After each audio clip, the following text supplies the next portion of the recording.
Bwana wetu Yesu apewe sifa nyingi. Na wasalimu kwa jina la Bwana Yesu. Amen. Tulisema kwamba tungekuwa na discussion, lakini nimeona kwa material tulionayo ili tuimalize, na kwa kuwa tuna Jumapili ambayo tuna muda mrefu wa kutosha, basi mjadala wetu tuufanye Jumapili. Kwa kuwa pia Jumapili hatutakuwa na madarasa, lakini tuende moja kwa moja kwenye somo letu. Unakumbuka tunazungumza habari za familia katika mpango wa Mungu, na neno kuu ni hili kwamba familia ilikusudiwa kwa kioo cha kuakisi sura ya Mungu duniani, na baada ya anguko kuharibu sura hiyo, Injili imekusudiwa kuirejesha kwa wale wanaoshirikiana nayo. Ndio ndo mambo makubwa ambayo tunayo. Tumeitazama sura ya Mungu katika familia, tumetazama ngazi za familia ya kibiblia ili kuona sura ya Mungu ilivyokusudiwa kuakisiwa katika ngazi zote. Familia ya kiulimwengu, ya kimataifa au ya kitaifa na koo zake, kitaifa kwa maana ya makabila na koo zake, na familia ya mahali pamoja. Na pia unaweza ukaicontextualize kwa maana ya kanisa, kwa sababu kama tunavyoendelea kuzungumza kuangalia katika Biblia, kwa kweli familia kubwa mbili zipo duniani. Ile familia ya kidunia ipo, lakini sasa imegeuka kuwa familia ya kishetani kwa upande mmoja. Lakini ashukuriwe Mungu kwa sababu Yesu Kristo amekuja kuileta familia nyingine duniani, familia ya Mungu. Kuna jamaa mbili tu duniani, jamaa ya Mungu na jamaa ya shetani. Watu wote wanasema Mungu ni baba wa wote. Watu wengi wanasema Mungu ni baba wa wote, lakini sio kweli. Mungu ni muumba wa wote, lakini sio baba wa wote. Ni baba wa wale ambao wamekubali awazae kwa njia ya Yesu Kristo. Kwa maana Biblia inasema wote waliompokea, akimaanisha Yesu, aliwapa uwezo wa kufanyika watoto wa Mungu. Na sio wote waliompokea, si ndio? Wale waliompokea wamefanyika watoto, wamezaliwa si kwa mapenzi ya mwili, si kwa mapenzi ya mtu, bali kwa Mungu. Lakini tumezungumza pia mambo yanayotakiwa ili kuwa ile familia iliyokusudiwa na Mungu muasisi wake. Ili hiyo familia itokee, kuna mambo gani yanatakiwa? Tumezungumza haya. Na pia tumezungumza habari za athari za anguko la Adamu kwa familia,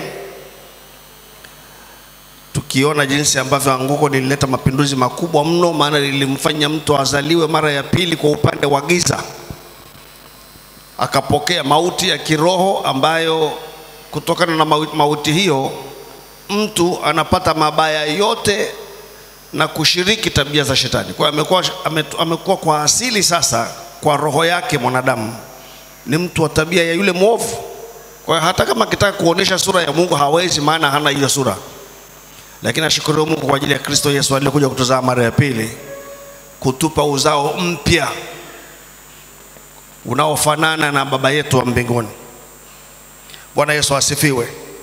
Lakini leo tutazungumza habari za hali za familia, kwamba hali za familia hurithishwa kizazi baada ya kizazi, ziwe njema au mbaya, kama kusipofanyika marekebisho. Na mwomba Mungu tumalize hili ili kesho tutambulishe nafasi ya wokovu wa Kristo kwa familia, ambayo ndio inahitimisha somo letu, na tutalimalizia hilo siku ya Jumapili. Lakini leo tuzungumze hali za familia hurithishwa kizazi baada ya kizazi, ziwe njema au mbaya, kama kusipofanyika marekebisho. Tuombe. Baba yetu na Mungu wetu, tunakushukuru kwa kuwa wewe ndio asili ya maneno haya. Haya si maneno yangu wala maneno yaliyotungwa kwa akili za wanadamu. Haya ni maneno yaliyotoka kinywani mwako kwa kila mmoja wetu, na nakushukuru kwa kuwa maneno haya yanao uweza wa kwako wa kuzaa kile ulichokituma, tukiyapokea mioyoni mwetu na maishani mwetu tukiyazingatia. Tunakutegemea Kwa Roho wako Mtakatifu unene kwa kinywa hiki cha udongo na maisha ya watu hawa na wanaosikiliza hapa kutokea mbali na watakaosikiliza baadaye. Tupe mapinduzi ya kweli katika jamaa zetu na hata kwa ile familia ya duara kubwa zaidi ya ukoo, zile extended family zetu, na ufalme wako upate kujengwa katika nyoyo na maisha ya watu wengi katika jina lake Mwokozi wetu Yesu. Amen. Hali za familia hurithishwa kizazi baada ya kizazi. Hivi mimi na wewe tulivyo, tunao urithi kutoka kwa baba zetu, na mambo mengine ambayo yamekuja kwetu hata hatujui yalianzia wapi. Mengine tunayaona kwa baba mama, lakini mengine huko nyuma sana. Tulijifunza jana, urithi wa kwanza ni wa tabia ovu ambayo tulianza tangu kwa Adam, lakini ni kama vile mambo haya yanaambukiza kulingana na jinsi pia wazazi wenyewe kule tulikotokea walivyofanya. Petro anasema kwa Roho Mtakatifu, mkumbuke ya kama mlikombolewa si kwa vitu viharibikavyo, mtoke katika mwenendo wenu usiofaa mliopokea kwa nani? Kwa baba zenu. Kumbe damu ile ya Yesu. Ndio maana tunasema injili imekuja kurudisha ile sura ya Mungu kwa mtu binafsi, kwa familia, kwa kanisa kwa ujumla wake. Anasema kumbe ile damu imetukomboa tutoke kwenye huo mwenendo usiofaa tuliopokea. Kumbe kuna mwenendo tulioupokea na ni damu ya Yesu imekuja kutukomboa. Bwana Yesu apewe sifa nyingi. Lakini kwa nini Petro anasema na wale watu tutakavyozungumza baada, tutazungumza hiyo Jumapili, nadhani kuanzia kesho na Jumapili, ni kwa sababu damu ya Yesu haikunyang'anyi kutoka kwa shetani bila hiari yako, lazima ushirikiane nayo. Lakini hapa ninachotaka kusema ni kwamba tulirithi tabia, mwenendo mbovu kutoka kwa baba zetu. Unaiona hiyo kwenye Mwanzo sura ya 4 mstari wa 23 na 24. Baada ya Kaini kumuua ndugu yake Habili, unamwona sasa Lameki ambaye ni uzao wa Kaini naye anaua tena. Kinakuwa kizazi cha kuua, kizazi cha Kaini. Lameki naye anarithi hilo. Angalia sura ya 4 ya Mwanzo mstari wa 23 na 24, tunakutana na maneno haya.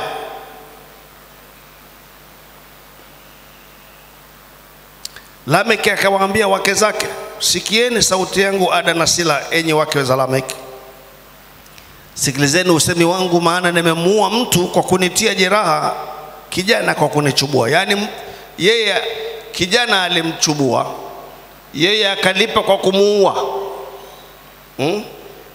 Kama Lameki anasema kama Kaini akilipiwa kisasi mara 7, hakika Lameki atalipiwa mara 77. Unakumbuka Kaini alimuua ndugu yake Habili na akalalamika mbele za Mungu kwamba kila atakayeniona ataniua. Bwana akamtia alama sura hii ya 4 kwamba mtu atakayemuona asija akampiga. Ndicho kitu anachokisema hapa kwamba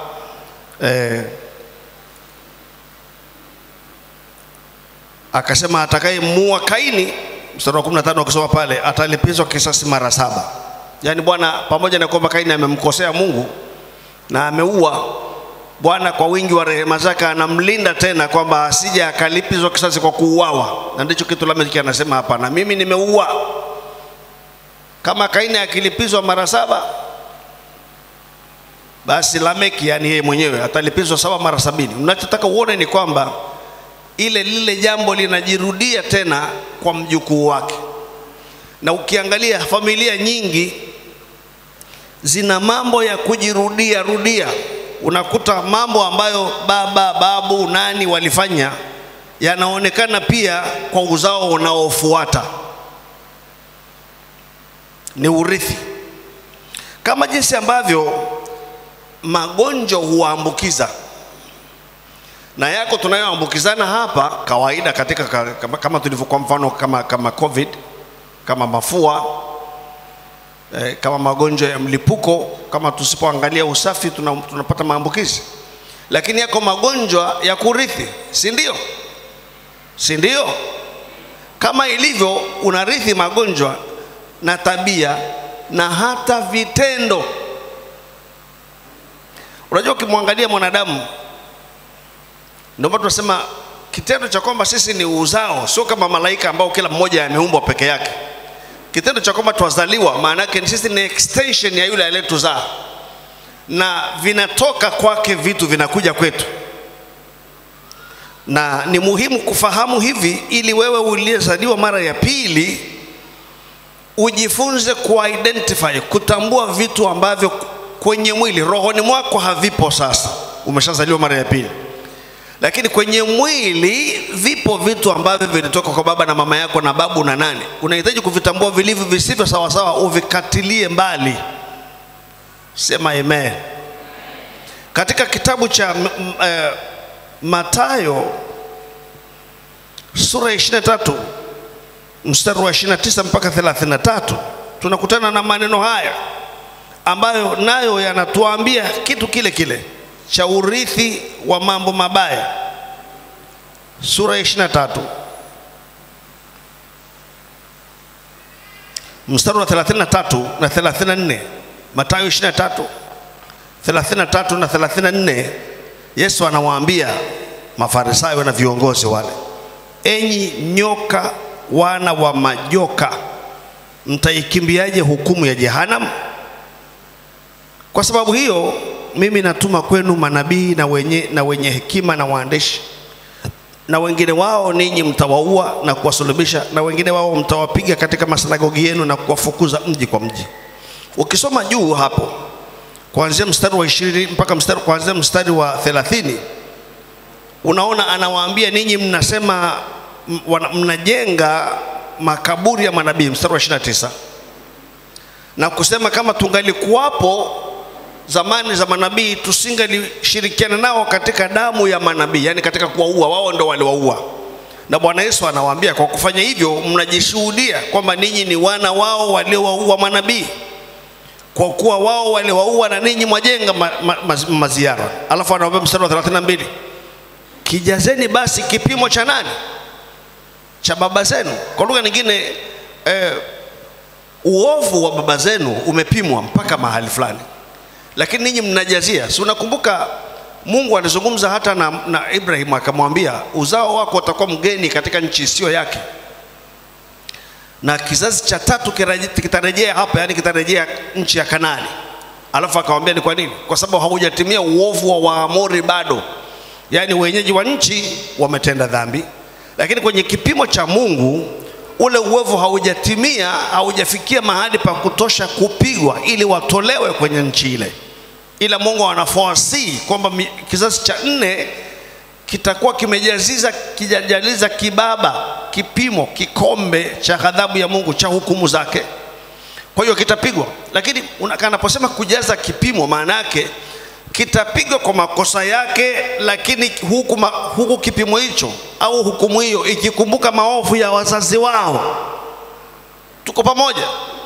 Yesu aliwaambia wale Wayahudi viongozi, akawaambia damu ya wenye haki. Ukisoma sura 23 hiyo tutakutana nayo, kuanzia damu ya yule mwenye haki Habili mpaka yule Zakaria aliyeuawa katikati ya madhabahu na hekalu, itatakwa kwenye kizazi hiki. Alikuwa anawaambia jinsi ambavyo hukumu ya kitaifa itakuja juu yao, na jambo hili lilitimia mwaka wa 70 baada ya Kristo. Kumbe walipokuwa na walipigwa vibaya sana, jeshi la Rumi lilikuja likawasulubisha. Yani watu walikuwa wanakamatwa wanasulubishwa mpaka miti ikaisha Israeli. Mwingine anasulubishwa kama X, mwingine anasulubishwa namna gani, yani walifanywa vibaya mno. Kitendo cha kumuua Masihi, na hata wakasema mbele ya Pilato damu yake iwe juu ya nini? Juu yetu na watoto wetu, kilileta matatizo makubwa sana, na wakafukuzwa kwenye nchi yao. mpaka waliporudishwa juzi 1948 huko na huko, wakiteseka miaka hiyo yote, mamia ya miaka. Lakini kilikuwa ni adhabu ambayo inawahusu wao, lakini na wazazi wao tangu zamani, tangu Habili, tangu Kaini. Imagine. Na kizazi kilichoendelea huko walikokwenda, kama Musa alivyokuwa amesema, wakasujudu miungu mingine, wamepigwa. Mambo Israeli iliyopitia ni machungu, hayakuna mfano. Lakini nachotaka uone ni kwamba walirithi kutoka kwa nani? Kwa baba zao. Na leo nilikuwa mimi napenda sana kusikiliza taarifa za Israeli. Nilikuwa nasikiliza shirika lile la TBN Israel. Yule mtangazaji anasema moja ya matatizo, yeye ameokoka, moja ya jambo lililopo ambalo anataka tuiombee Israeli, taifa lake, ni kwamba 99% ya Waisraeli hawajampa Yesu maisha yao, wamemkataa Yesu. Lakini wamerithishwa uongo huo na hiki kizazi ambacho walijua Yesu amefufuka. Askari wameingia mjini wakawaambia, lakini wakawalipa, wakasema semeni wanafunzi wake walikuja kumchukua sisi tulipokuwa tumelala, na uongo huo ukaenea mpaka sasa hawaamini ni Masihi. Ni hatari sana kwenye kizazi. Kuna haja kila mmoja wetu afanye uchunguzi kwenye kizazi chake, kwa baba yako na mama yako, kwa babu na bibi. Ukiona kuna vitu vinajirudia, sio bure. Ukiona tabia zinajirudia, sio bure. Mimi nilifanya utafiti kwenye familia yetu. Nilipokuwa naandika pepa, nilifanya utafiti. Nikaona kuna vitu vingi sana. Kuna trendi ya wanaume kutoka nyumbani na kupotea. Kuna matatizo mabaya mengine hata hayafai kusema hapa, lakini ilitokea huko laana. Na mimi najua nisingempa Yesu maisha yangu, huenda nisingekuwa hapa. Sio huenda, najua kabisa nisingekuwa hapa. Lakini kule Yesu kunimiliki, kumenikata ile flow, ile stream ya laana imekatika. Hainihusu. Bwana Yesu apewe sifa nyingi. Na ndivyo ilivyo kwako wewe pia. Tunapozungumza urithi wa matatizo pamoja na laana zake, wewe uliyemwalika Yesu maishani, haikuhusu. Na mimi nataka nikwambie, hata magonjwa ya kurithi una mamlaka ya kukataa, na ukakataa kwako na kwa uzao wako. Bwana Yesu apewe sifa nyingi. Katika Kutoka sura ya 32 mstari wa 7 na wa 9 tunakutana na maneno haya, wa 7 mpaka wa 9. Alafu tutausoma pamoja na Matendo 7 mstari wa 51 mpaka 53. Kutoka 32. Fungua pale kwenye Kutoka 32 mstari wa 7 mpaka wa 9. Alafu tutaisoma na Matendo 7 kuanzia mstari wa 51. Huyu ni Bwana anazungumza na Musa alipokuwa mlimani. Amekaa naye kule siku 40. Na huku Israeli wamemsubiri, wamemngoja, wakaona haji, wakamwambia Haruni, tutafutie miungu ili iturudishe Misri. Bwana akamwambia, mstari wa 7, Bwana akamwambia Musa, haya shuka, kwa maana watu wako uliowatoa katika nchi ya Misri wamejiharibu nafsi zao. Wamepotoka upesi kuiacha ile njia niliyowaamuru. Wamejifanyizia ndama ya kuyeyusha, wakaiabudu na kuitolea dhabihu, wakasema, hii ndio miungu yako Israeli iliyokutoa katika nchi ya Misri. Sasa sikiliza mstari wa 9, ndio nataka uone. Tena Bwana akamwambia Musa, mimi nimewaona watu hawa, na tazama ni watu wenye shingo ngumu. Shingo ngumu maana yake nini? Ni lugha ya picha ya kuzungumzia, ya kuelezea kitu ukaidi. Yani hawako flexible, hawageukiki, Huwezi kuambia hawaelekei, huwezi kuwaelekeza wakaelekea. Ni wabishi, wapenda wanayopenda wao, hawajinyenyekeshi chini ya mamlaka ya Mungu, hawamhofu Mungu. Nimewaona, maanake Mungu amelichunguza taifa akasema hawa, natazama hawa ni watu wenye shingo ngumu, na hiyo ili characterize taifa lile tangu mwanzo. Wamekuwa watu ambao hawasikii. Zamani hizi wako njiani kuelekea Kanani, walikuwa wagumu kuelekeza. Akaja Yoshua akatawala kati yao. Kwa ubora wa uongozi wa Yoshua wakakaa vizuri. Alipoondoka kiongozi wakarejea walikokuwa, wakawa wakipigwa zamani za waamuzi. Akisimama kiongozi hodari akiwaongoza vizuri wanaelekea, akifa yule kiongozi wanarudi kule kule. Zikaja zama za wafalme, na ukisoma Samueli wa kwanza na wa pili, Wafalme wa kwanza na wa pili na Nyakati, utaona mambo haya yakisemwa kwa wingi sana, na mpaka unashangaa. Wanapigwa, wakitubu, wakikaa muda wanarudi tena kule kule. Watu wa shingo ngumu, watu wenye kutaka yale walioyazoea tu, hawasikii, hawakutahiriwa masikio. Na jambo hilo liliwagharimu mpaka hivi tunavyoongea. Ndio jambo linalogharimu taifa lile. Lakini ninachotaka uone ni kwamba kwa nini jambo hilo limekuwepo vizazi kwa vizazi. Urithi. Wewe angalia, wamemkataa Masihi amehubiriwa ulimwengu mzima, wamemwamini ulimwengu, ametenda miujiza mikubwa kati yao, wala hawashtuki, wanang'ang'ania msimamo wao. Ndio maana nimesema mimi na wewe katika kujifunza masuala ya familia tunahitaji kutafakari, kufikiri. Maana katika miili yetu bado tuna sura za wazazi. Ndio maana Biblia inasema msienende kwa kufuata mwili, bali kwa kuifuata roho. Ni tabia zipi? Fanya inventory, fanya ugunduzi. Ni tabia zipi ziko kwako? Mitazamo ipi iko kwako isiyo fanana na Kristo?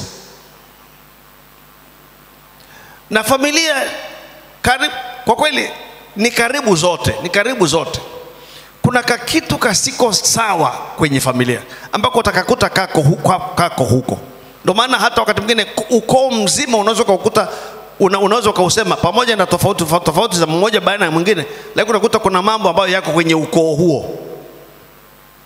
Kuna dhambi na tabia ambazo ziko kwenye ukoo huo. Na kama tulivyosema, mahali pa kuanzia kupona ni kutambua ugonjwa. Kanisa, tuko pamoja? Usipotambua ugonjwa huwezi kupona. Wewe nenda hospitali, muambie daktari, nimekuja unitibu. Unajisikiaje? Unaumaje? Hapana, wewe ndio umesoma, nitibu. Ataweza? Hawezi. Ndio maana mtoto kuwa ni kazi sana kumtibu, kwa sababu hawezi kujieleza. Ndio maana kuna specialty ya kumtibu mtoto. Mtu akizimia tu hapo, madaktari wanachofanya ni kukisia tu. Usikute ni stroke, hebu tupime pressure, hebu usikute ni hiki, usikute ni kile, kwa sababu hawezi kusema na hawezi kukupa dawa. Ukikuta daktari mzuri, ukikuta daktari ambaye anakuandikia mlima wa madawa na hajakupima na hajui unauma nini, ujue huyo anafanya biashara kwenye mwili wako. Lakini daktari mzuri hakupi dawa mpaka ajue unaumwa nini. Tuko pamoja? Na mimi na wewe pia hatuwezi kujua kwenye neno la Mungu tu apply neno lipi la Mungu kupona tabia kama hatuijui kama tunayo. Ni muhimu sana. Huyu Stefano anawaambia kwenye Matendo 7 mstari wa 51 mpaka 52, nenda na lile wazo la shingo ngumu, ambapo huu ulikuwa wametajiwa jambo hilo wakiwa kwenye asubuhi ya taifa lenyewe. ndio tu wametoka Misri, hawajafika hata Kanaani bado, lakini Mungu amesha diagnose tatizo lao. Anasema ni watu wenye shingo ngumu. Lakini unapokuja sasa hapa kwa sura ya 7 ya Matendo ya Mitume, unamkuta Stefano anazungumza nao. Taifa limekwisha kuwepo miaka mingi mno, limekwisha kuwepo kwa miaka 1000, zaidi ya 1500 tangu walipotoka Misri. Na kama unahesabu kuanzia kwa Ibrahim, wamekuwepo kwa miaka 2000. Lakini bado urithi ule wa shingo ngumu unaendelea. Anawaambia ni yupi? Mstari wa 51, enyi wenye shingo ngumu, msiotairiwa mioyo wala masikio. Kumbe masikio yanatakiwa tairiwe, yani sio masikio haya, ile uwezo wa kusikia, tabia ya kujielekeza kusikia ili uelewe. Unajua watu wengi sana hawaelewi neno la Mungu kwa sababu hawasikii, masikio hayajatairiwa bado. Wako hapo mwili kukusikiliza, lakini akili iko kule na kule. Anasema msiotairiwa mioyo wala masikio. Siku zote mnampinga Roho Mtakatifu kama baba zenu walivyofanya, na ninyi vivyo hivyo. Kama baba zenu walivyofanya, na ninyi vivyo hivyo. Kama baba zenu walivyofanya, na ninyi vivyo hivyo. Maana yake wamerithi. Ni yupi katika manabii ambaye baba zenu hawakumuudhi? Nao waliwaua wale waliotabiri habari za kuja kwake yule mwenye haki, ambaye ninyi sasa mmekuwa wasaliti wake mkamuua. Ninyi mlioipokea Torati kwa agizo la malaika, msiishike. Maneno makali ya kuwakemea ili angalau wazinduke kutoka katika usingizi. Lakini nini kilitokea? Wakainua mawe, wakafanya nini? Wakampiga kama alivyopiga manabii, hivyo hivyo. Tunapotafakari habari ya familia, kanisa, narudia kuuliza, narudia kushauri, kama hali mbele za Mungu, mwambie hivi: Mungu, huenda tabia ambazo zinafanya hata ndoa yangu ikae vibaya, nyumba yangu ikae vibaya, ni mambo yaliyokuwa kwa baba na mama. Na kama usipofahamu huwezi kupona. Unajua kwenye hali zozote zile, hakuna mtu ambaye yuko kwenye hali ya kusikitisha kama mtu ambaye hajui kuwa hajui. Yani yeye mwenyewe hajui, alafu hajui kuwa hajui. Ukijua kuwa hujui, utatafuta kujua. Ukijua, hata Yesu aliwaambia wakati baada ya kumponya yule kipofu aliyezaliwa na hali hiyo tangu kutoka kwa mama yake, alisema mimi nimekuja ulimwenguni ili walio vipofu waone na wasioona wawe vipofu. Unakumbuka? Alafu wakamuuliza, kwa hiyo na sisi ni vipofu? Akamwambia, kama mngelisema kwamba kama ninyi kama msingekuwa vipofu, basi mngekuwa na hali, yani kwa maneno mengine mngekuwa salama. Lakini sasa mnasema twaona, kwa hiyo dhambi yenu inakaa. Yani ni vipofu lakini wanasema twaona. Kwa lugha nyingine ni wenye dhambi, ni wenye matatizo, lakini wanasema hatuna matatizo. Miongoni mwa tabia mbaya sana na hatari sana ni ya kutokuona matatizo yako.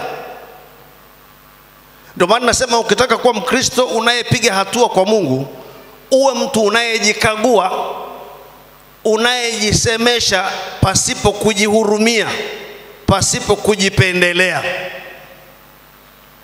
Bwana Yesu apewe sifa nyingi. Huu ni urithi wa tabia. Lakini sasa unajua urithi wa tabia unafuatana kwa karibu na nini?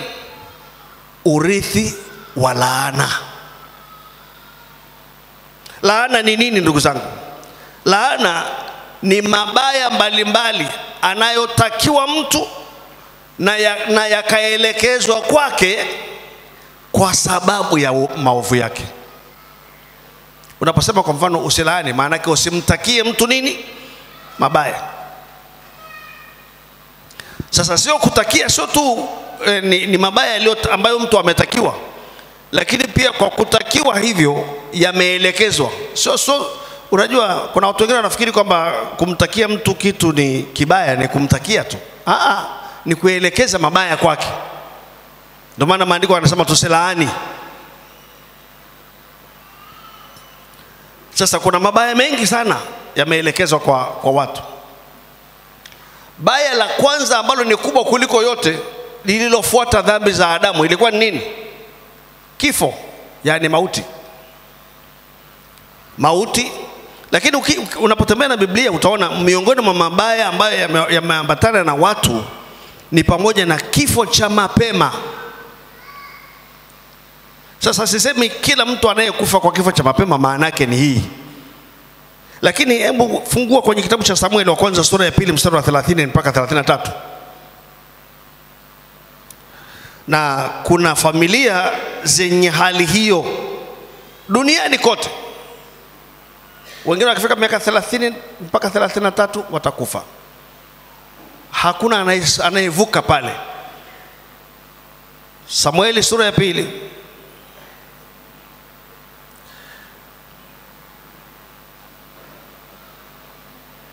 Mama mchungaji Shila tusomee pale.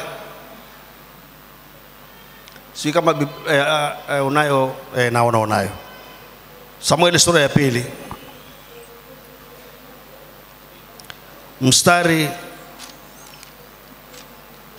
wa 30 mpaka 33. Somea pale. Samueli wa 2. So wa 2, sorry. Nimekuwa nikisema wa 2 kumbe. Ni sio wa 2, ni Samueli wa kwanza. Sorry. Samueli wa kwanza. Samueli wa kwanza. Hii sura ya 2 ndio inanifanya niseme wa 2. Samueli wa kwanza sura ya 2. Mstari wa 30 mpaka 33. Nitasoma. Kwa sababu hiyo Bwana Mungu wa Israeli asema, ni kweli nalisema ya kuwa nyumba yako na nyumba ya baba yako itakwenda mbele zangu milele. Lakini sasa Bwana asema, jambo hili na liwe mbali nami. Kwa maana wao wanaoniheshimu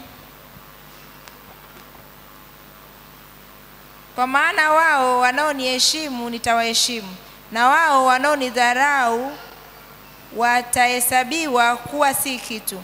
Angalia, siku zinakuja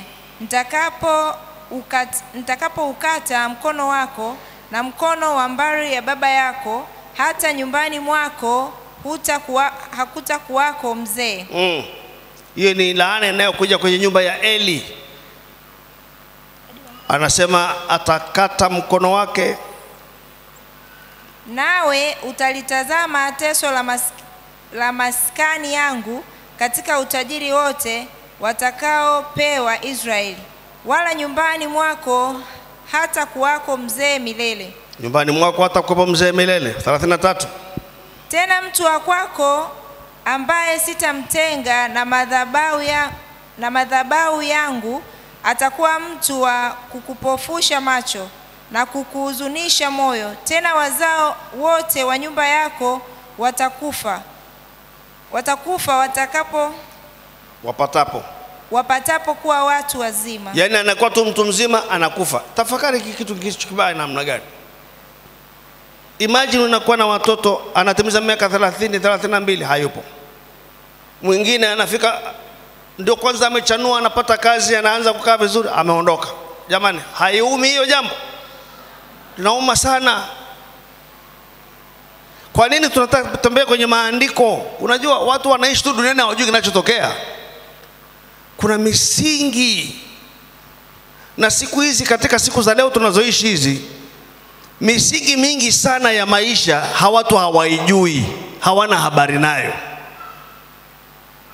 Lakini ukisoma Biblia yote vizuri utaona mambo haya.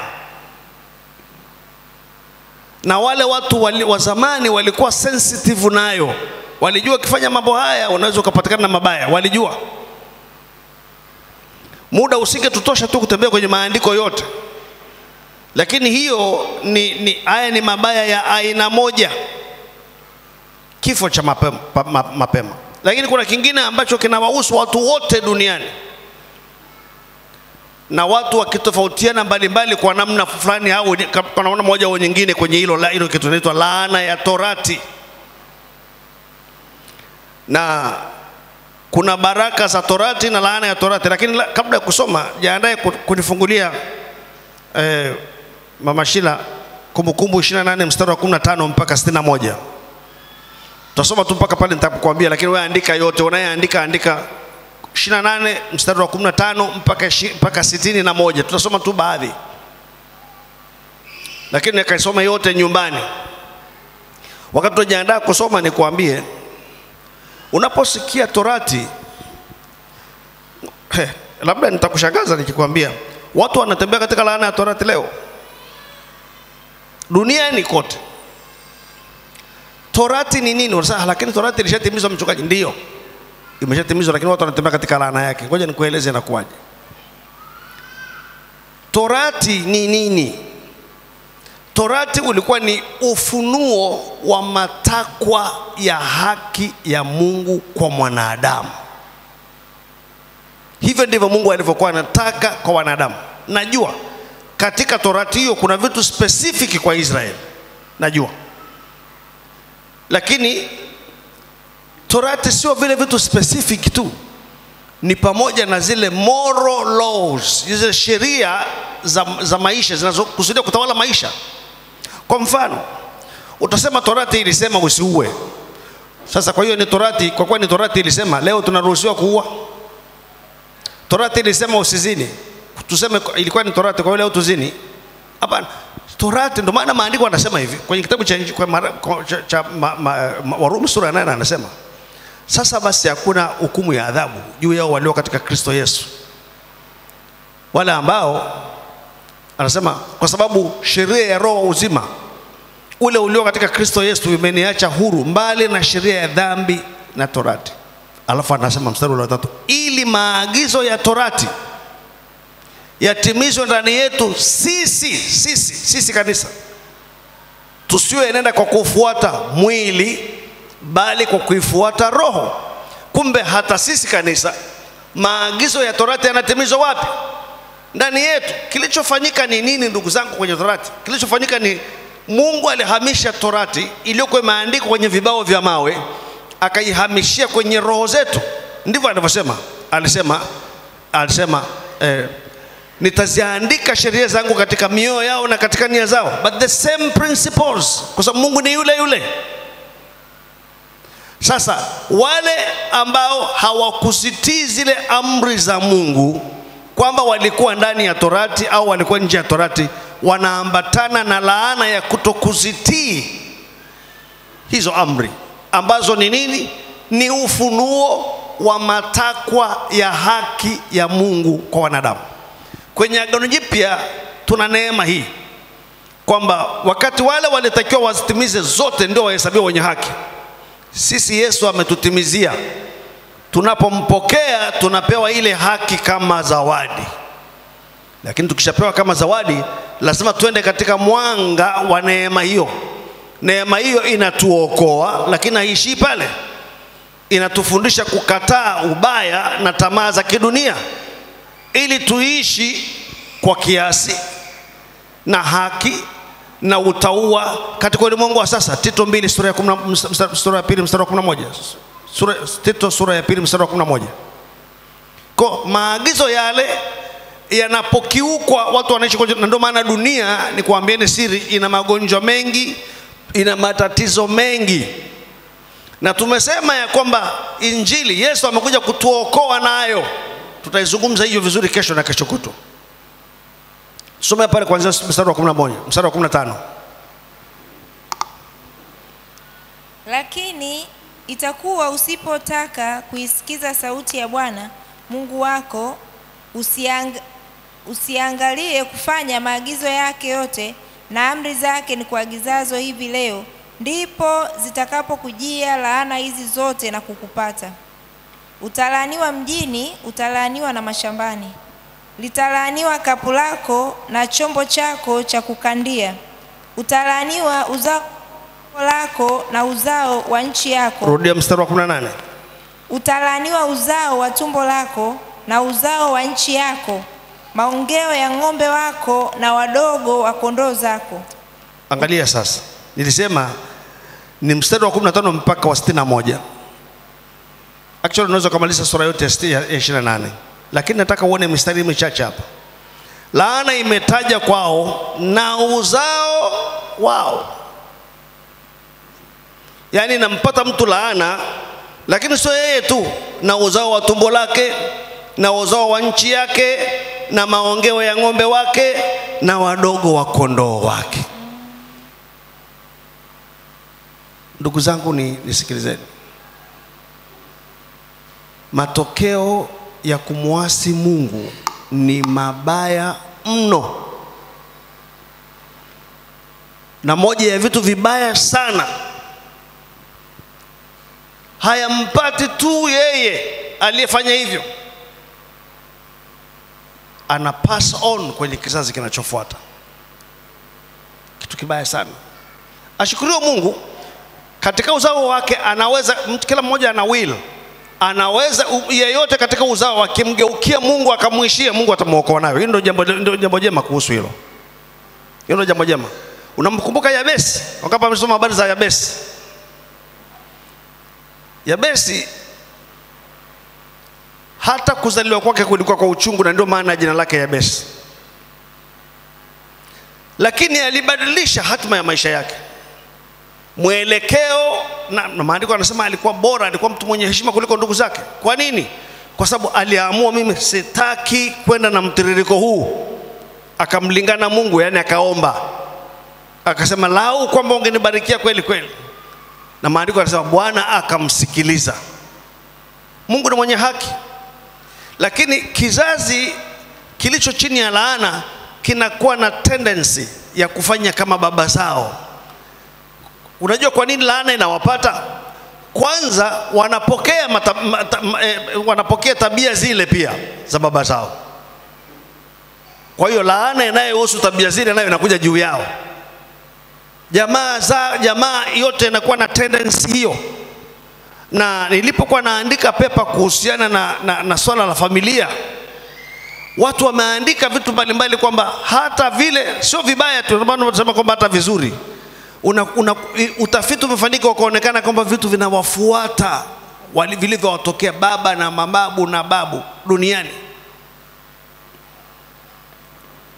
Ndio maana utaona kabila linafanana, ukoo unafanana, kuna mahali vilianzia. Na sisi tuliozaliwa mara ya pili tunahitaji kupata hiyo elimu vizuri, ili tujue jinsi ya kuwasaidia hao walio chini ya laana hiyo, laana ya Torati. Tutaizungumza huko mbele baadaye, lakini zungumze laana aina nyingine, laana ya wazazi. Laana ya wazazi. Mama Shira nisomee Mwanzo sura ya 9 mstari wa 18 mpaka 27.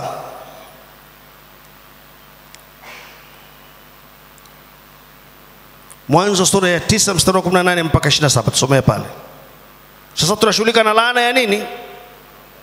Ya wazazi. Na ndio maana wazazi ni watu wa kuheshimiwa sana pia. Sisi tuliookoka tumefundishwa tusiwalaani watoto wetu. Lakini hata usipomlaani, akifanya vitu vinavyostahili laana itampata. Unanielewa? Unanisikia? Ndio maana nilikuambia baba yako hata kama yeye hajaokoka, mamlaka ya uzazi anayo tu. Hata kama hamjui Mungu, hata kama anaonekana mtu wa ovyo, hakusoma, hasio tajiri, usimfanyie vitu vibaya. Ni baba yako, ni mama yako. Na kama uliwahi kumkosea, muombe msamaha, nyenyekeshe kwake. Unajua baba hasa ni Mungu. Sisi ni baba kwa jina lake. Kwa hiyo unapomkosea baba yako unamkosea Mungu. Tusomee pale tafadhali. Mwanzo 9 mstari wa 18 hadi 27. Wana wa Nuhu waliotoka katika safina ni Shemu na Ham na Yafeti. Na Ham ndiye baba wa Kanaani. Hao watatu walikuwa wana wa Nuhu, na kwa hao nchi yote ikaenea watu. Nuhu akaanza kuwa mkulima, akapanda mizabibu, akanywa divai, akalewa, akawa uchi katika hema yake. Ham baba wa Kanaani akauona uchi wa baba yake, akawaeleza ndugu zake wawili waliokuwa nje. Shem na Yafeti wakatwaa vazi, wakalitanda mabegani mwao wote wawili, wakaenda kinyume, wakaufunika uchi wa baba yao, na nyuso zao zilielekea nyuma, wala hawakuona uchi wa baba yao. Nuhu akalevuka katika ulevi wake, akajua mwana wake mdogo tendea, akasema, na alaaniwe Kanaani, atakuwa mtumwa kabisa kwa ndugu zake. Akasema, na atukuzwe Bwana Mungu wa Shemu, na Kanaani awe mtumwa wake. Mungu akamnafisishe Yafet, na akaye katika hema za Shemu, na Kanaani awe mtumwa wake. Na Nuhu 27.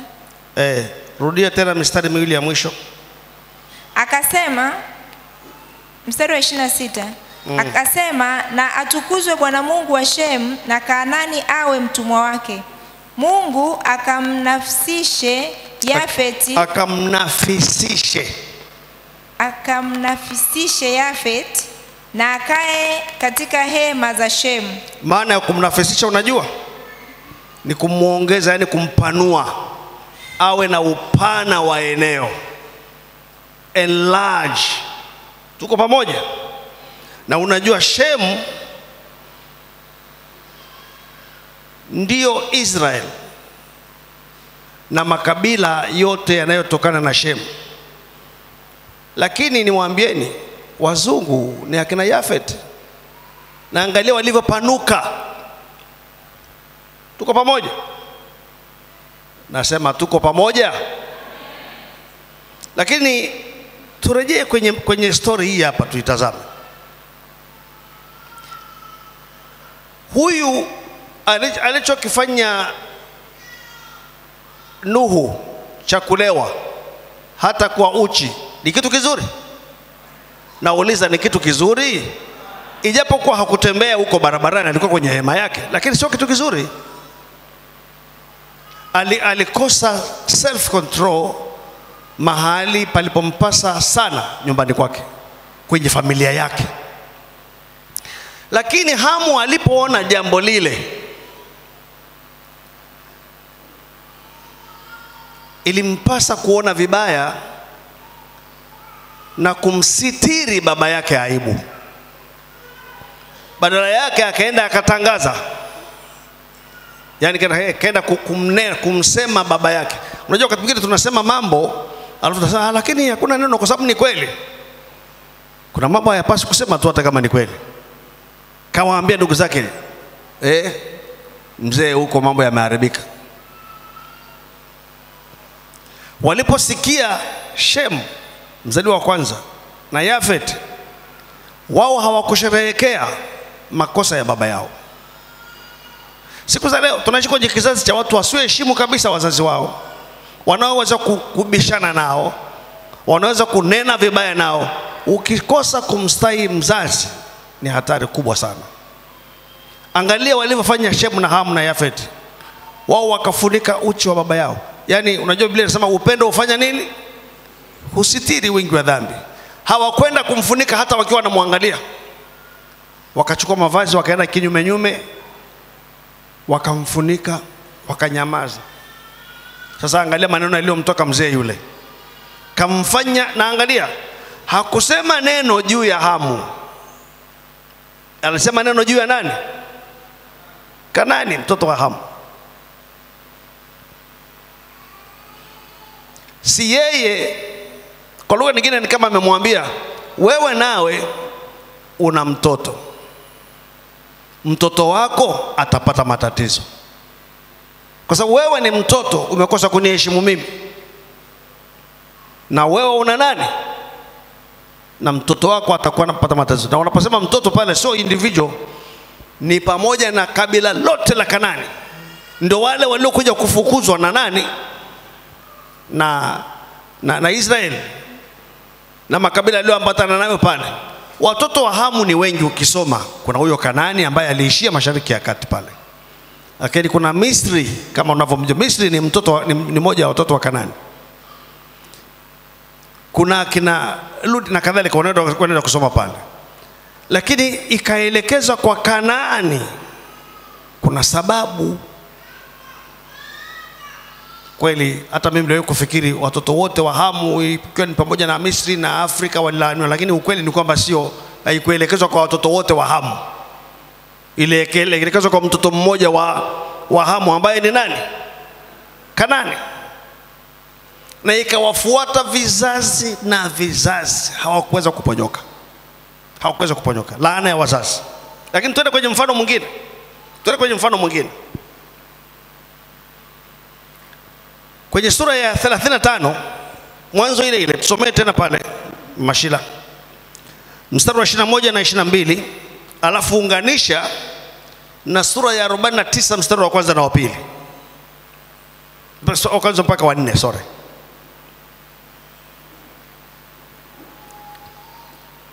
Hii laana ya wazazi.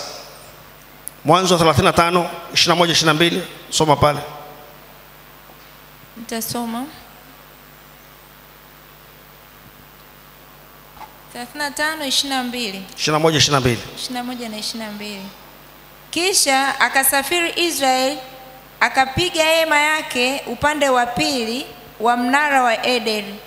Ikawa Israeli alipokuwa akikaa katika nchi ile, Ruben akaenda akalala na Bilha, suria wa babaye Israeli, akasikia habari. Basi akalala na suria wa babaye Israeli, akasikia habari. Kulitakiwa kuwepo na punctuation pale. Basi hao wana wa Yakobo walikuwa 12. Wangapi wanaelewa maana ya suria? Hatuna leo suria, lakini zamani zile mtu anaoa mke, alafu anaweza akapewa, huyo mke wake anaweza akapewa mjakazi wa kumsaidia. Na kama huyo mwanamke aliyepewa mjakazi akitaka anampa mumewe huyo binti awe mkewe, amzalie watoto. Suria anaweza kutokana na hiyo, au tu kumchukua kama suria, sio kwamba lazima apewe na mkewe zamani zile. Kwa hiyo huyu ni kama mke wa nani? Wa Yakobo. Kwa lugha nyingine, kitu chofanyika hapa ni kile kinachoitwa incest, yani mtu kufanya zinaa na mtu mwenye uhusiano naye. Tena uhusiano mbaya, ni kama kile kilicho kwenye Wakorinto sura ya 5, kwamba mtu awe na mke wa nani? Wa babaye, ambaye sio mama yake wa kumzaa, lakini ni mama yake wa kambo. Yani mtu anakuwa na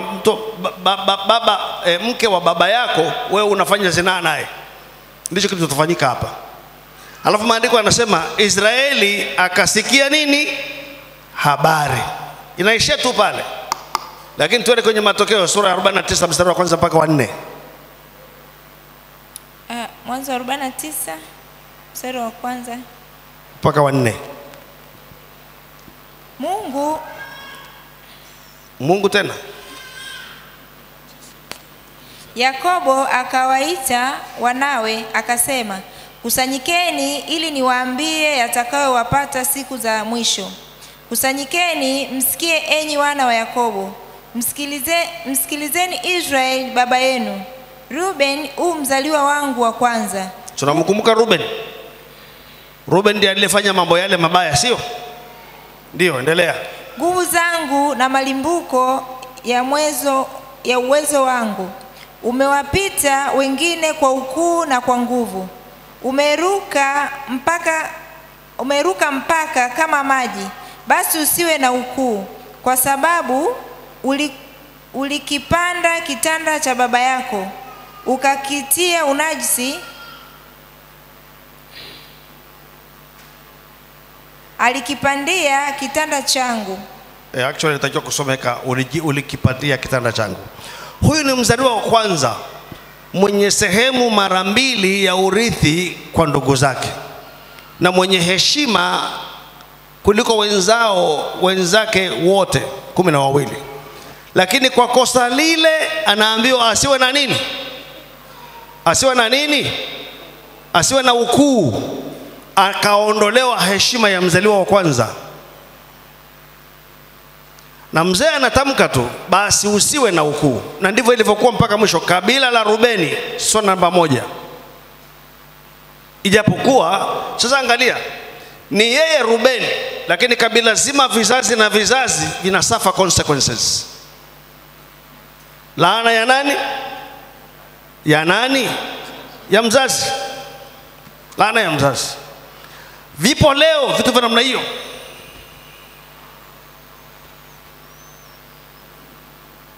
Viko leo vitu vya namna. Mimi nikireflect kwenye swala la nyumba ya babu yangu, naweza kuviona kwa kina sana, very vividly. Nikupe mfano mmoja. Moja ya baba wadogo zangu ambaye sijawahi kumuona kwa macho na inadhaniwa amekufa, alikimbia nyumbani akiwa mtoto. Lakini unajua kilichomkimbiza mpaka hakurudi, mpaka amepotea? Yeye alikuwa ni mtoto kwa bibi mdogo, yani babu yangu mke wake alikufa, akazaa akaoa mwingine.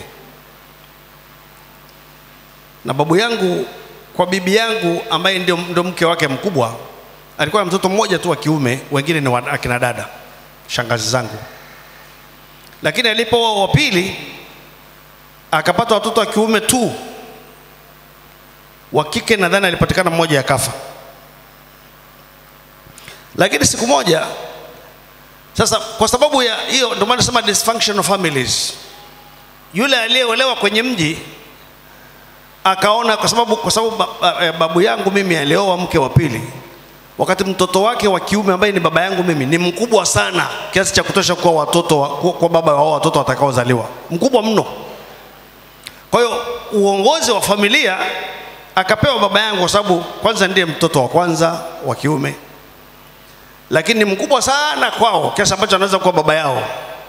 Kwa akapewa kuwasimamia wadogo zake.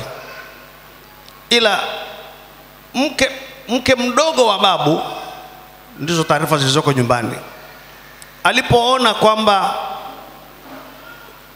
babu kampendelea sana huyu mtoto, amempa urithi mkubwa, akaweka kinyongo na akasema mabaya kwa watoto wake wa kuzaa, ambao sasa ni watoto ambao ni baba wadogo wengine. Akawaambukiza moyo mbaya kiasi cha kuambia, msifanye kazi kwenye mashamba haya kwa sababu mnamtumikia Samueli, afadhali mkafanye kazi za vibarua kule. Na katika moyo huo wa kutaka kumchongea mama yangu kwa baba mkwe wake, zamani zile tofauti na sasa kidogo, ukiolewa Uchagani wewe, yani hata baba yako mama yako anaweza kwenda popote, lakini wewe uruhusiwi kwenda, utatakiwa utunze baba mkwe na mama mkwe. Hicho ni miongoni mwa vitu ambavyo nilivivunja nilipookoka. Nikasema no. Mama ananiambia afadhali sasa unaoa nipate mwali wa kukaa naye. Nikamwambia mama, imeandikwa mimi, sio ni mimi, sio vyema mimi niwe peke yangu, sio wewe umeshakuwa na mume wako. Sasa akajua okay, jinsi ya kumchongea huyu mama mkubwa huyu ili kwamba aachike kwa mume wake, nitamkomesha. Mama kapika chakula chake kizuri cha ndizi, kampa, mpelekee baba yako ambaye kwake ni baba mkwe. Tunaelewana? Akafanya kisichofikirika, akala kile chakula chote kwenye ile sahani, alafu akajisaidia kwenye ile sahani, kisha akampelekea baba yake kwamba nimepewa na mke wa kaka nikuletee. Babu akatua, alikuwa ameshakuwa kipofu kwa sababu ya uzee, amekufa na miaka 103. Ijapokuwa haoni, akasikia nini? Akasema chakula gani mwali umenipikia hiki? mwali chakula gani hiki? Hajapeleka mkono, hajala. Mwali wake ambaye sasa ndio mama yangu mimi, kwenda kuona kuna kinyesi kwenye sahani. Akapiga kelele akasema, oh, nimeachika mimi, nimeachika mimi. Babu akagundua ujanja wa mtoto, akasema, usijali mwali, usijali, nimeelewa. Yule kijana, ile laana, aliondoka nyumbani na hakurudi mpaka leo. Maana na yeye aligundua, sasa nimegundulika, kaka akija atasikia, ambaye ndio baba yangu sasa, itakuwaje? Mbio mpaka leo. Hatumjui, hatujawahi kumwona. Ndugu zangu, mimi nilikuwa sielewi mpaka nimefanya utafiti, nilikuwa sielewi. Nimesikia uchagani, wewe ukifanya hivyo utaachiwa laana. Unamwona yule aliachiwa laana na baba yake, huyu akumtunza mama yake ndio laana. Nilikuwa siviamini sana, lakini nimeona ni kweli. It is biblical na ni jambo la dunia nzima.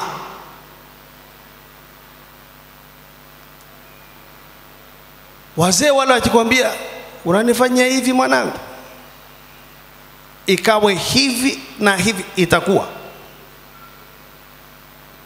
Wenye akili wakiona mtu amemkosea baba yake na mama yake, wanamwambia, wewe kimbia haraka kamwombe msamaha. Alafu rekebisha hilo jambo kwa kutenda mambo mema, usafishe moyo wake. Laana ya wazazi ni mbaya. Nikiweza kukupa mifano ya ajabu kwenye familia yangu ambayo nimeona ilifanyika kule, inarudia hapa, imefanyika kule, inarudia hapa.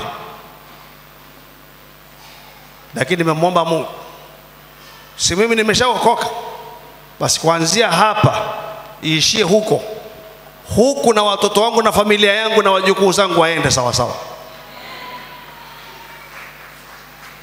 Fanya utafiti kwenye familia yako, you will discover a lot of those things.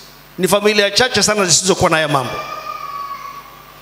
Lakini kuna laana nyingine ya kutamkiwa, na so necessarily iwe na mzazi, kwamba umetamkiwa na mzazi, hasa ikiwa umetamkwa na kiongozi. Tusomee tena Yoshua sura ya 6 mstari wa 26. Hii ni laana ya kufanya nini? Ya kutamkiwa, hasa inapokuwa imetamkwa na kiongozi. Nasema hasa kwa maana ya kwamba hailazimiki iwe kiongozi, inategemea mazingira. Lakini hasa inapotamkwa na kiongozi au mtu ambaye ndiye amefanyiwa vibaya. Yoshua 6:26 tusomee, alafu utaunganisha hiyo na Wafalme wa kwanza sura ya 16 mstari wa 30 na 34. Yoshua 6:26.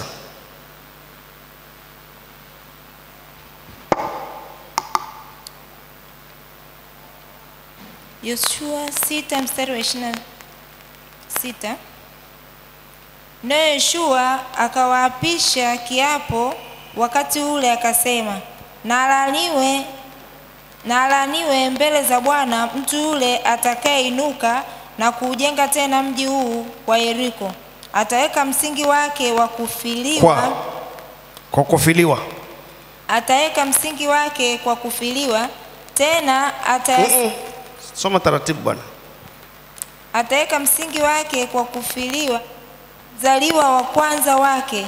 Na mzaliwa wa kwanza wake. Hiyo maiki kidogo inakatakata, hebu muangalie kama unaweza kumpa maiki nyingine. Anza tena.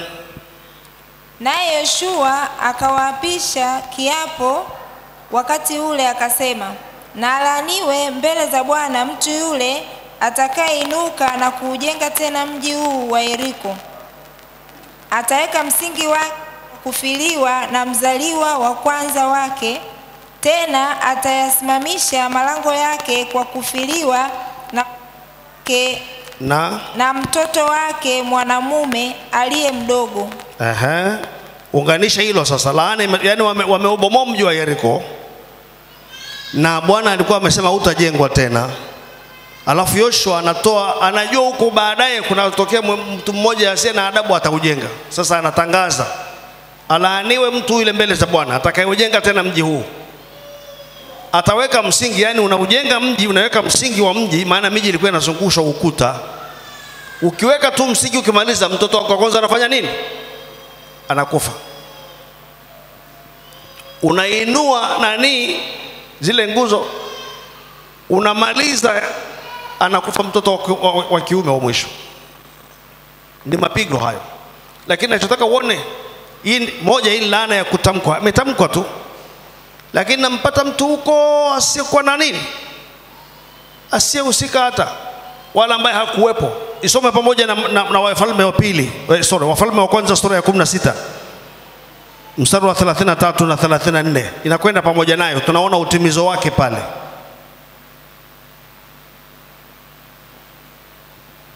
Wafalme wa pili, Wafalme wa kwanza sura ya 16 mstari wa 33 na 34, tunaona utimizo wa hiyo laana iliyotajwa pale.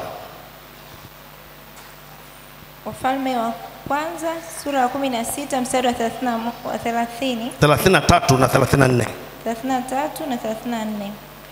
Ahabu akaifanya Ashera. Ahabu akazidi kumghadhibisha Bwana Mungu wa Israeli kuliko wafalme wote wa Israeli waliotangulia.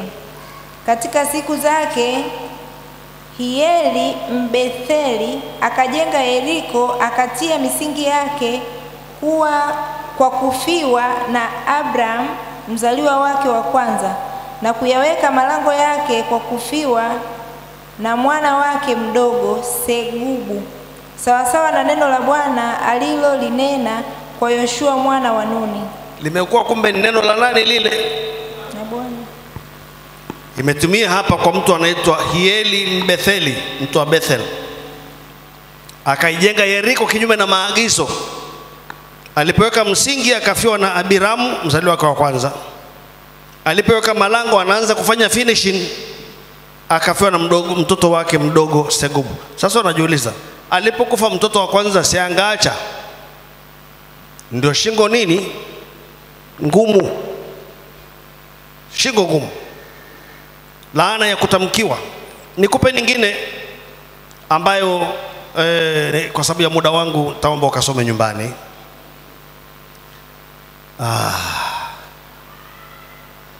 Waamuzi sura ya 8 mstari wa 32 mpaka 35 na sura ya 9 mstari wa kwanza mpaka 57. Waamuzi sura ya 8 mstari wa 32 mpaka 35 na sura ya 9 mstari wa kwanza mpaka 57, vinakwenda pamoja. Unaona ni habari ya Yerubali yule Gideon ambaye aliwatendea mema watu wake, lakini alipokufa mmoja wa watu wake akawaua watoto wake 70, na mmoja wa watoto wake ndiye alitakiwa kurithi kiti chake cha ufalme. Lakini akawaendea watu ambao walikuwa damu moja naye, akawashawishi kwa kuzingatia ukabila kwenda kinyume na yule aliyekuwa na stahili lile alilokuwa kiti cha ufalme cha Gideon. Lakini pia hakuishia tu hapa, akawaua watoto wake 70. Alafu unajua kulikuwa na mlima kule Yerusalemu, mmoja ni mlima wa kubariki na mwingine ni mlima wa kufanya nini? Wa kulaani. Nilisoma kitabu cha Kumbukumbu la Torati, walikuwa wamepewa maagizo hayo. Yule mmoja akaenda akasimama kwenye yule mlima wa kulaani, akawatolea mithali ya miti. Unaenda kasoma ile kisa, kiko very interesting. Na akasema, kama mmetenda vyema sawa, lakini kama mmefanya vibaya, moto na utoke kwenye nyumba hii yawateketeze. Sio moto huu wa kawaida, kukatokea fitina na uuaji ukatokea. Na anamalizia ile sura ya 9 kwa kuonesha jinsi ambavyo Bwana aliwalipiza kisasi kwa kuwaua wale watoto 70, lakini na kuileta laana ile iliyotamkwa. Mungu aliisikia na akaileta. Hiyo ni laana ya kutamkwa. Nenda kaisome nyumbani. Lakini nimalize na hili, urithi wa baraka za wazazi. Nilisema upande mmoja wa laana, lakini zungumza habari za urithi wa baraka za wazazi.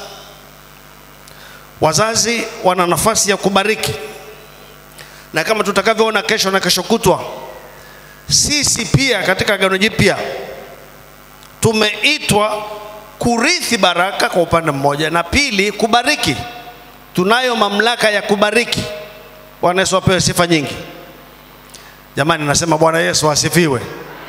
Na katika kanisa, katika historia ya watu wa Mungu tangu Agano la Kale, watu wa Mungu wanayo amri kubariki tangu Agano la Kale mpaka Agano Jipya. Na katika Agano Jipya ni zaidi sana, kwa maana tumeitwa kuwa wana wa baraka. Kuna kitu cha ziada kwenye Agano Jipya. Tumekatazwa sisi kulaani. Hilo linabaki mikononi mwa Mungu, isipokuwa pale tunapovuviwa kufanya hivyo. Kuna nyakati ambazo Roho wa Mungu anakutaka kufanya hivyo, na unafanya, na kwa sio wewe kwa kweli. Na tunayo mifano kwenye Agano Jipya. Lakini maandiko yanatufundisha mioyo yetu, baada ya neema ya Mungu kufunuliwa na pendo lake kuwekwa wazi, inapaswa kuwa mahali pa kutendea, pa kuwatakia na kuwapelekea watu mema. Na miongoni mwa watu wenye mamlaka hiyo ni pamoja na wazazi. Pamoja na wazazi.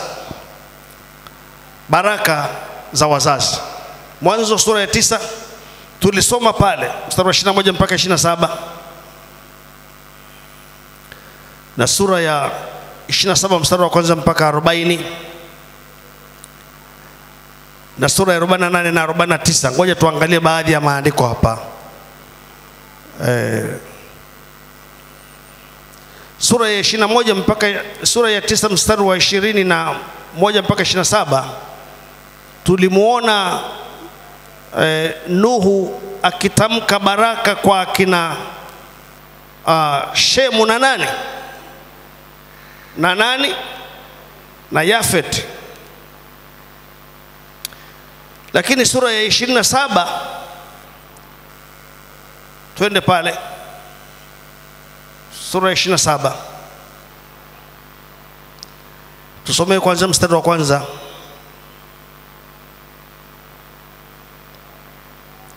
Mwanzo sura ya 27. Mwanzo sura ya 27. Tusomee ule mstari wa kwanza. Soma mstari mingi pale mpaka mstari wa 40.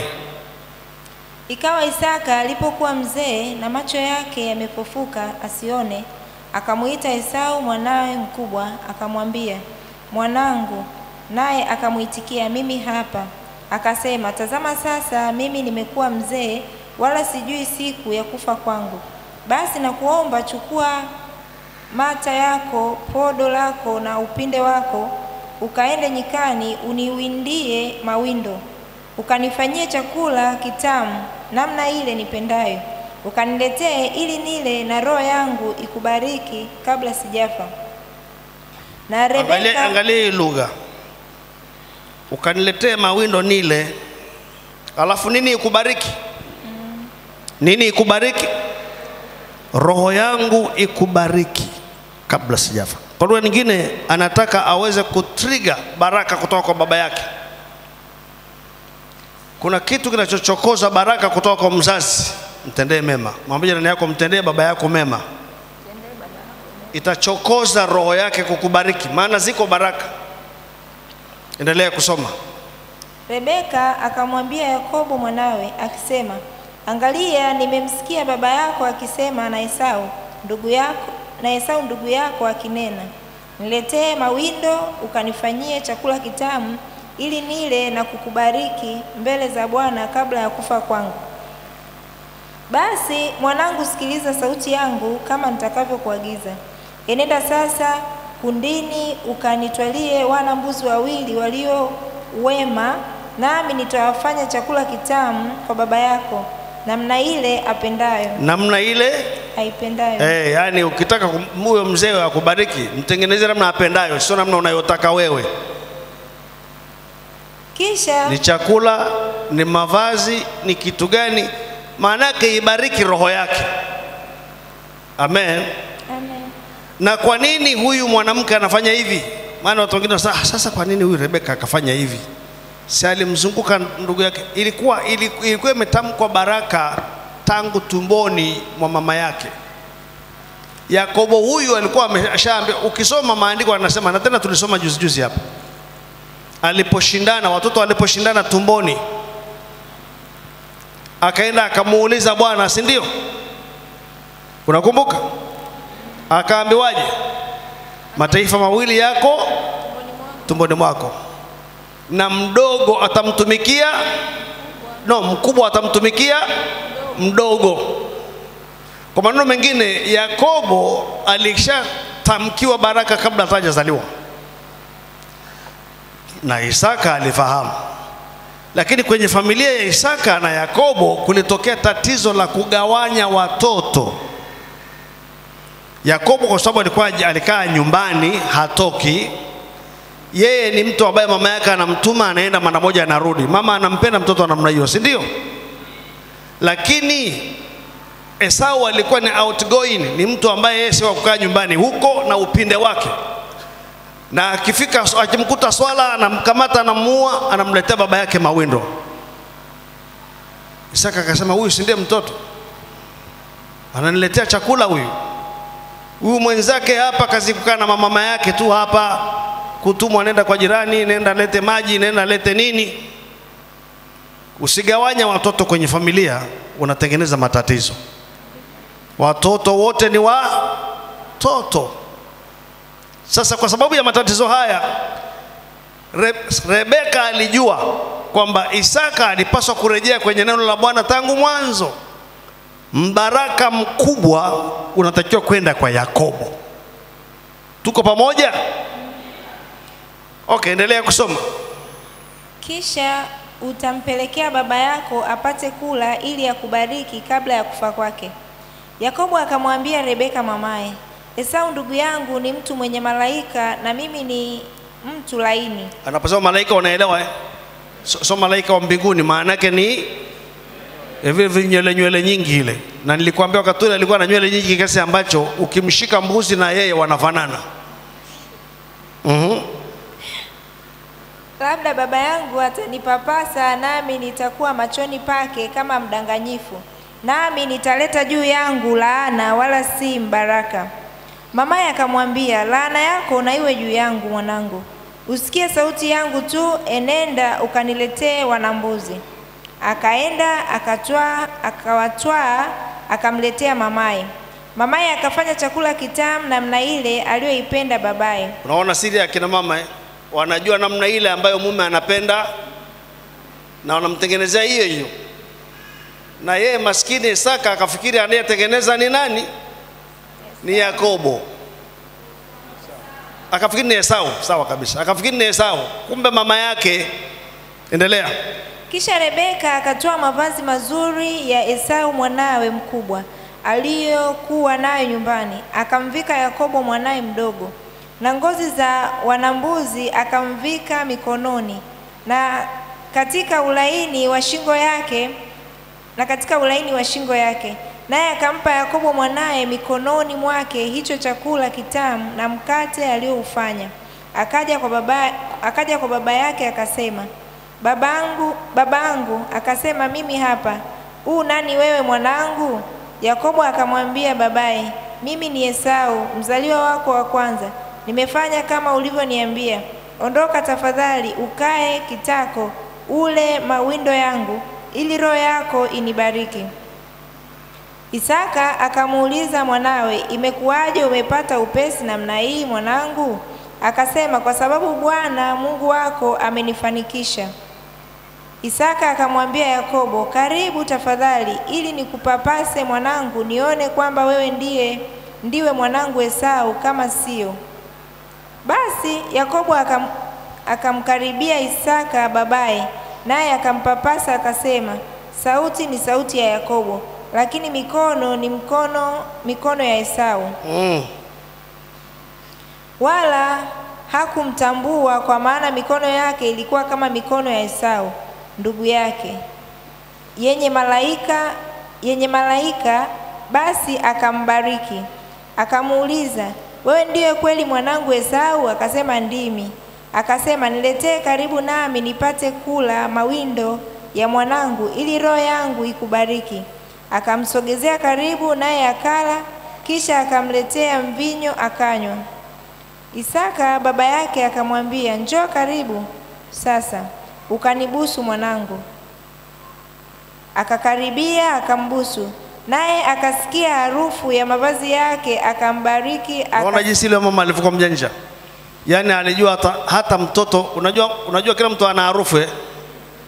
Akajua ni mtamvika mavazi ya Esau, atakapomkaribia atasikia harufu. Kwa maneno mengine, huyu mama alijua pia misingi ya baraka. Alijua chakula kitamu kitachokoza roho yake. Alijua akimkaribia, ikiwa karibu naye, hata mbariki akiwa mbali, atamleta karibu. He knew the principles. Na ndivyo ilivyotokea. Endelea. Akakaribia akambusu, naye akasikia harufu ya mavazi yake, akambariki akasema, tazama, harufu ya mwanangu ni kama harufu ya shamba alilolibariki Bwana.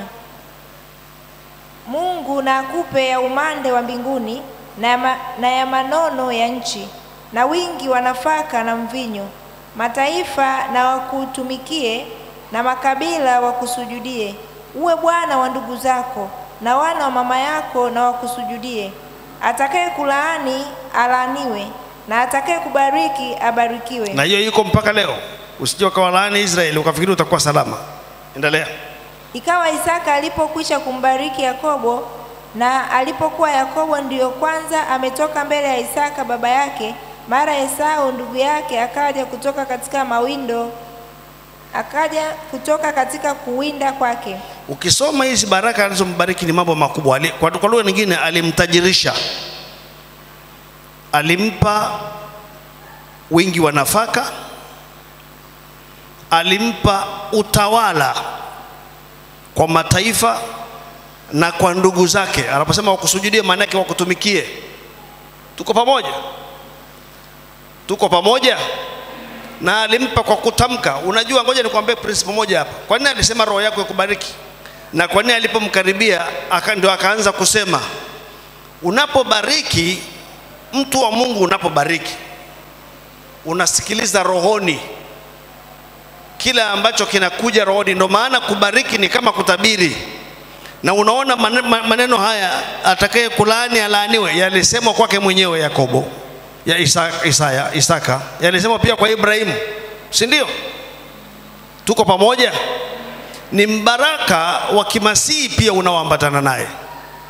Na ninaposema roho yake mbariki, manake roho inajua vitu ambavyo akili haijui. Unanielewa? Halo? Utu wa ndani ndio unaotumiwa na Mungu kuleta mambo haya. Na kwa hiyo alikuwa anasema prophetically, alikuwa anazungumza vitu vinavyowekewa moyoni, wanavyosikia saa hiyo kutamka, anatamka. Endelea kusoma. Naye pia amefanya chakula kitamu, akamletea babaye, akamwambia baba yake, babangu, na aondoke ale mawindo ya mwanawe, ili roho yako inibariki. Isaka baba yake akamuuliza, nani wewe? Akasema, mimi ni mwanao Esau, mzaliwa wako wa kwanza. Isaka akatetemeka tetemeko kuu sana. Akasema, ni nani basi yule aliyetoa mawindo akaniletea? Nami nimekwisha kula kabla hujaja wewe. Nikambariki, naam, naye atabarikiwa. Unaona watu wa imani hawa wanajua maneno yale hayarudi. Nimekwisha kumbariki, naam, naye atabarikiwa. Endelea. Esau aliposikia maneno ya babaye akalia kilio kikubwa cha uchungu sana. Akamwambia babaye, nibariki na mimi nami, babangu. Akasema, nduguyo amekuja kwa ila akauchukua mbaraka wako. Akasema, je, hakuitwa Yakobo kwa haki? Maana amejitia mahali pangu mara mbili hizi. Alichukua haki yangu ya mzaliwa wa kwanza, na sasa amechukua mbaraka wangu. Akasema, je, hukuniwekea na mimi mbaraka? Isaka akajibu akamwambia Esau, tazama, nimemfanya awe bwana wako, na ndugu zake wote nimempa kuwa watumishi wake. Kwa nafaka na mvinyo nimemtegemeza, nami nikufanye nini sasa mwanangu? Esau akamwambia babaye, una mbaraka mmoja tu babangu, unibariki mimi. Hilo ni swali. Esau akamwambia babaye, una mbaraka mmoja tu babangu, unibariki mimi nami babangu.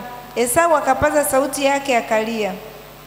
Isaka baba yake akajibu akamwambia, angalia, penye manono ya nchi patakuwa makao yako, na penye umande wa mbingu unaotoka juu.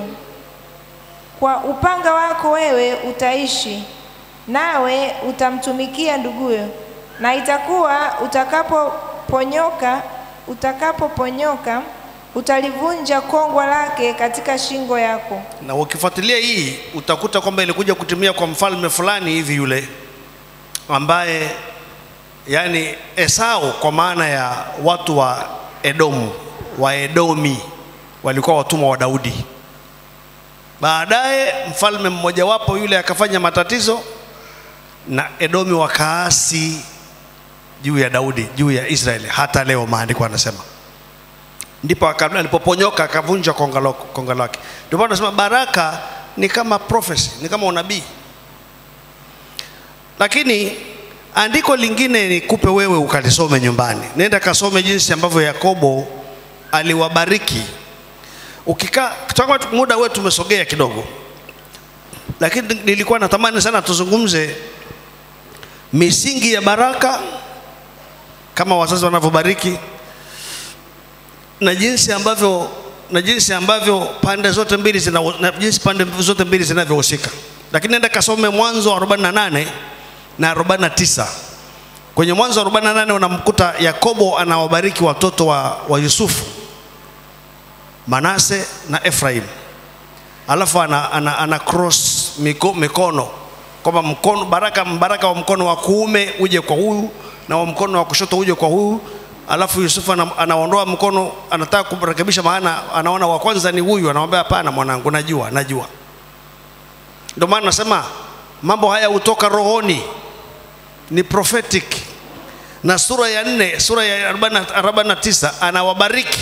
Anaanza na laana ya Ruben, alafu mpaka anakuja kutabiri habari ya mzao wa Yuda atakayekuja kutawala miaka mingi baadaye, ambaye ni Yesu Kristo, ambaye mpaka sasa hajatawala, lakini ilisema tangu wakati huo fimbo ya enzi itatoka katika kabila la Yuda.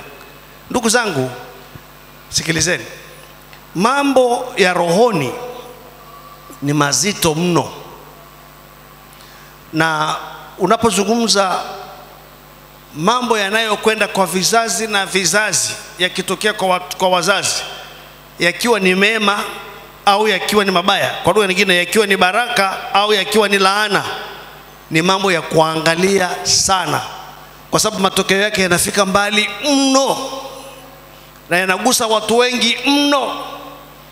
Wewe hapo unaishi hivi, lakini una nafasi ya kuimpact wengine walio katika kizazi chako na kile kizazi kinachokuja kwa maisha utakayoishi. Mungu atusaidie. Tusimame. Kesho kama nilivyosema, tutaanza jambo la mwisho kubwa ambalo tutasema nusu yake na tutamalizia Jumapili. Nafasi ya wokovu wa Kristo kwa familia. Yaani jinsi ambavyo sasa ile injili inaleta mapinduzi, mambo ya kuzingatia, namna ya kushirikiana nayo ili kuweka stop kwa streams za laana zilizokuja. Sio manake vitu hivi haviwi automatic. Hatuseme tu hatuko chini ya laana kwa hiyo ni automatic. Kuna vitu vya kufanya. Tuko pamoja watoto wa Mungu. Hebu fungua kinywa chako, mshukuru Bwana wakati huu ninapo